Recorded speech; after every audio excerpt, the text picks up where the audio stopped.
Afternoon. Afternoon. Thanks, Graham. Step one, we admitted that we were powerless over our addiction and our lives have become unmanageable. But the disease of addiction, is an obsession that's centred in the mind. I'm never going to get rid of it. I've carried it for many years. Sorry, I'm coming through. Yeah, I'll join you for 10 minutes. Lord. Squeeze in, please. Thanks.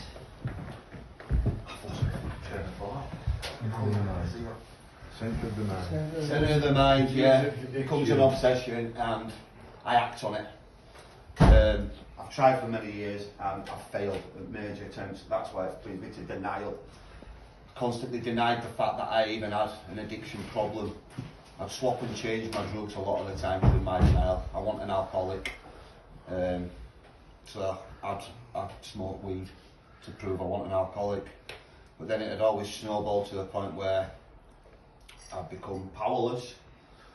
And I'd be using all the time on everything. I'd be using, I'd go back to where I'd be drinking daily, smoking weed daily, sniffing daily, to the point of taking tramadol. All I could get my hands on I would take, till oblivious.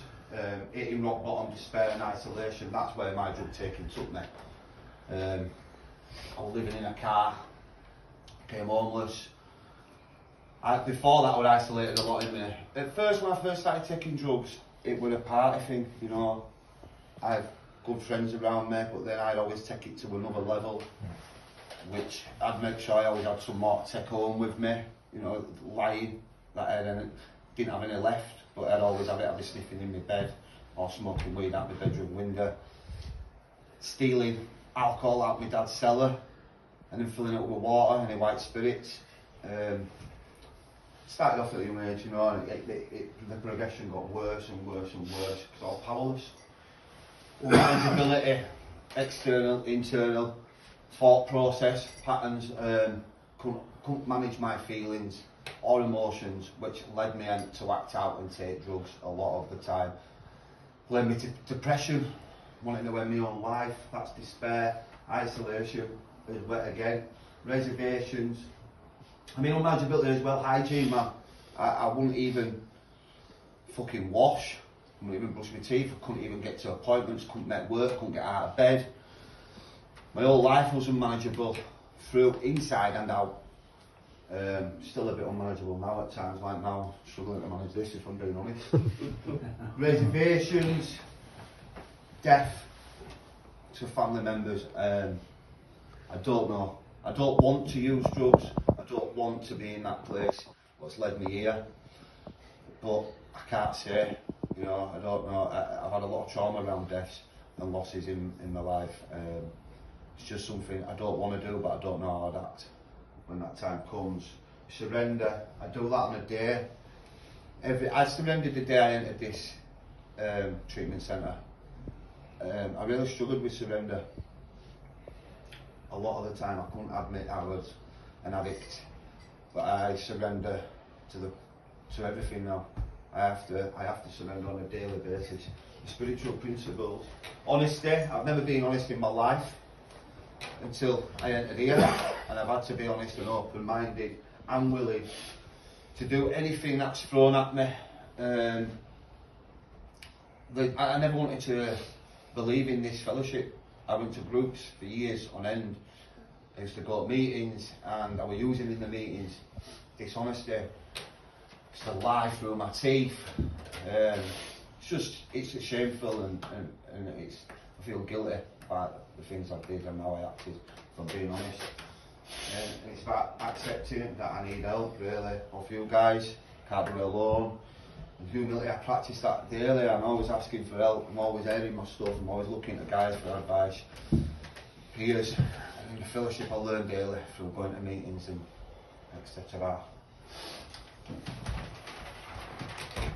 Step two. That's it. Step one.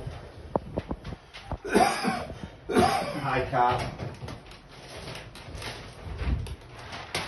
Step two. We came to believe that a power greater than ourselves could restore us to sanity. Hope.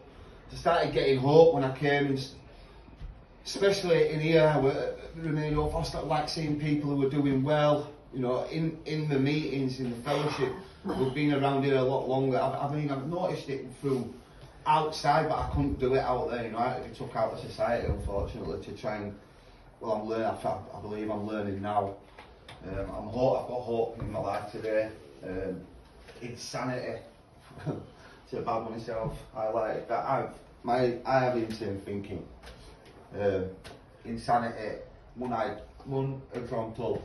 Being told by a doctor, my nose is going to collapse if I continue sniffing. And straight after I was sniffing, you know, I was trying to convince myself in my mind that it was a tramadol that would collapse in the nose, not the flake. Just insane behaviour, where my disease took me to wanting to end my own life, being selfish. Coming to believe, that's again through you guys, and believing in things more powerful, which is a power greater than ourselves. Believing in trusting in, where it comes down to put on faith and trust in others. Believing that it's going to work for me this time round, because it never did on outside, but I want willing and open-minded enough to settle in. And it's only until I've come into this rehab where that has really come for me. And being restored to sanity is on a daily basis. I had to be restored to sanity yesterday from my wife because of me insane thinking, not believing I'm good enough to get this, because I've constantly failed in my life. For the last 7 years I've not grasped this, and I'm still fearful around not being able to get it, you know. And after being restored that, it's just my disease again, fighting and obsessing in a different way to make me, it's trying to win me over yet again. I can't let it. So that's again, I have to be open-minded and willing and put faith and trust into something, a power greater, which is you guys again, you know, the fellowship. Something that is working within me through putting the effort in to praying daily, getting up, being willing, getting to that gym, never missing it, climbing a fucking mountain with a bad fucking ankle and a torn fucking tendon, you know, pushing through. So that's what we have to do, we have to fight daily. So we can. Step 2. Step 3.